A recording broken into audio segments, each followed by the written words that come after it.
नमस्कार. मी वैद्य आश्लेषा गोखले. संजीवन वेदा चॅनलवर तुमचं सर्वांचं स्वागत आहे. उन्हाळा आला आहे. एप्रिल-मे महिना. मुंबईमध्ये तर भरपूर उन्हाळा असतो. अशा वेळेला आपल्या शरीरात बऱ्याचदा पित्ताचं प्रमाण खूप वाढत असतं. आपण बऱ्याचदा गोष्टी शोधत असतो, की आपण उन्हाळा आला म्हणजे काय-काय खाऊ शकतो.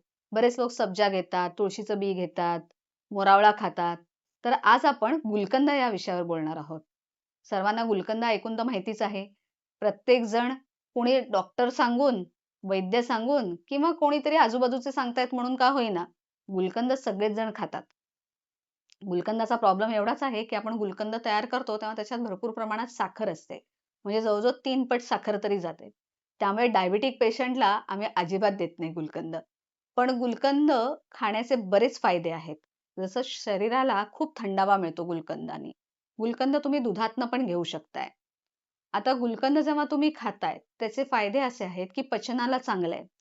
शरीरामध्ये जर पित्तामुळे होणारे मेन्स्ट्रुअल प्रॉब्लेम असतील, म्हणजे ज्यांना ब्लिडिंगचा खूप त्रास असेल, त्यांना पण खूप फायदेशीर ठरतो गुलकंद.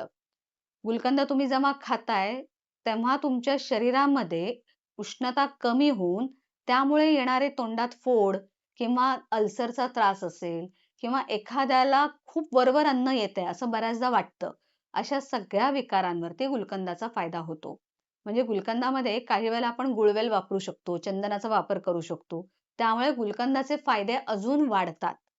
काही जण गुलकंद बनवताना उन्हामध्ये ठेवतात. म्हणजे उदाहरणार्थ गुलाबाच्या पाकळ्या घेतल्यात आणि आपण खडी साखर त्याच्यात टाकून जर उन्हामध्ये ठेवून आपण जर गुलकंद तयार केला, तर तो अजून जास्त गुणकारी होतो. म्हणजे तुम्हाला जर खरंच करता येत असेल, तर तुम्ही जरूर अशा पद्धतीने करून बघा. कारण उन्हाचे फायदे पण तुम्हाला त्यातून मिळणार आहेत.